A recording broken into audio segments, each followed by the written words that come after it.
Alright guys, hopefully the lighting's good. Just going to show off my Vibe Seaghost 130, show you the modifications I made.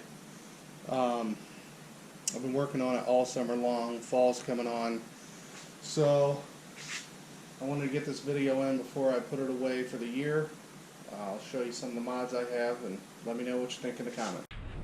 Okay, for my big draw power items like the trolling motor, I use these jumper cables I spliced in to the wires for the trolling motor. That way those don't get too hot and melt. And then for the low voltage things like the USB and the Fishfinder, I use one of these 12 volt.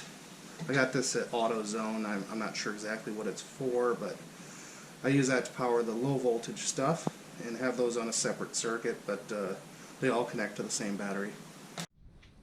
Okay, for the Fishfinder, I'm powering it with a cigarette lighter plug, cigarette lighter outlet here that I installed in the front of the Kayak.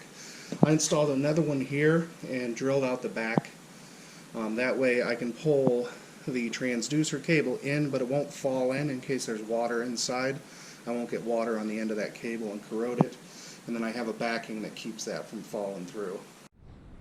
I also ran that transducer right down here. There's a hole made for a transducer. On the bottom there's a plate that comes off. Put the transducer in, run the cables through. You put the plate back on and that protects that transducer from getting hit on rocks or trees or anything like that. There's my Fishfinder. It's a Humminbird Piranha Max 4 DI with a down imaging function on it. Here I have kill switch for the trolling motor. If I fall off, it'll pop down. Tie a lanyard to that to myself. That'll stop the motor. Here I use an oven knob. I got 1, 2, 3, 4, 5 speeds forward and then 3 in reverse. That's how I control the speeds of the trolling motor. Alright, here's my 55-pound thrust trolling motor. I'll show you the speed function on here from the oven knob.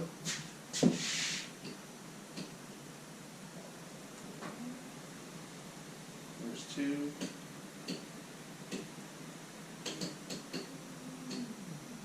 And then that was reversed. Here's the mount I made for the trolling motor, the Transom Mount. I just want to try to replicate that.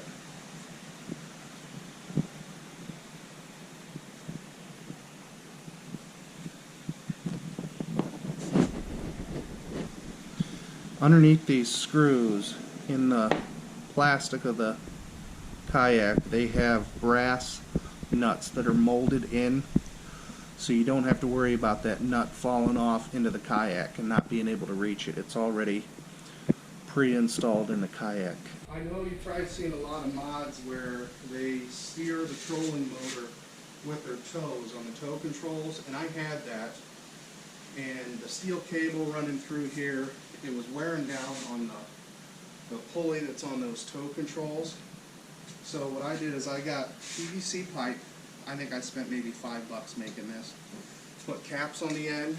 Use these same eye bolts I used for the cable steering, but instead put another eye bolt on the end of the PVC. Ran that up along the seat here so then I can pull back on it and turn, pull forward and turn. And I'll tell you what, the control with this PVC is 100 times better than I ever had with those cable controls. So if you're thinking about doing the cable control, I'd say don't do it and go this way. You'll be much happier in the end, and it's a lot easier to do than that cable steering system.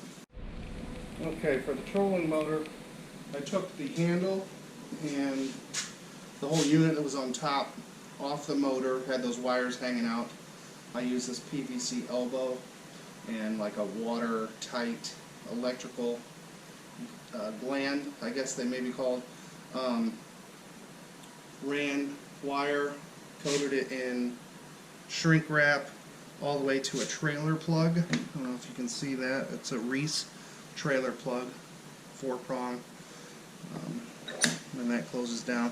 It's got a little rust on there. It's not too bad. I was expecting it not to, since this is supposed to go on a vehicle that would be exposed to the rain and stuff. But anyway, that's where the trolling motor plugs in. That's how I did that.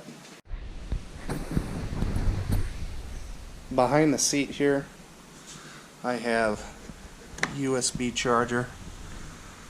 I can plug my cell phone and my GoPro in there. And then down here I have a toggle switch. I flip that, and then that's my navigational lights for up front. And then I got a couple marker lights in the back. So here's my anchor. Just thought I'd add this so you can see what I got going here. This anchor works pretty good. Holds me in place even with some decent wind. Just lift up on this, drops down, and then once you get so far you push down the back here. That'll lock that rope in place as long as there's tension on it. If you get loose tension, this tends to come a little loose. So that can get a little frustrating, but for the most part it works pretty well. And you just pull it up like so, and then pull it in the boat when you're moving along the water, so you're not dragging that behind you. Well, I hope you enjoyed the video. If you have any questions, leave them in the comments, and I will be happy to answer anything I can for you. Thanks.